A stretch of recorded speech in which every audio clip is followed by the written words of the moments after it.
कश होना, हिंदू कश मुश्किल है।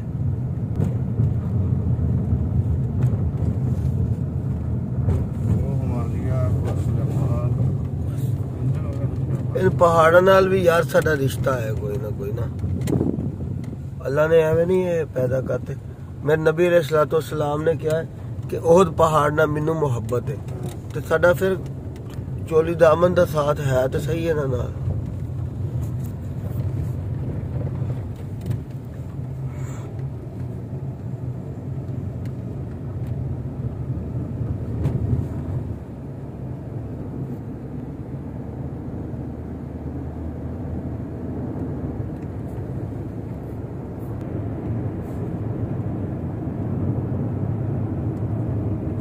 आवे नवा पंप बन गया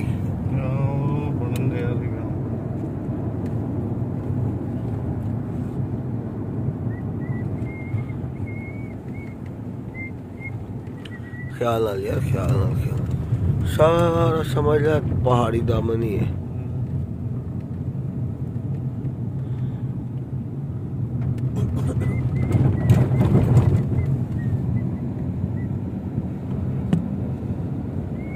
अजे तेन गाजी शाह लै दी है ना, गाजी शाह पर गाजी शाह बाजारों तो आया तो है।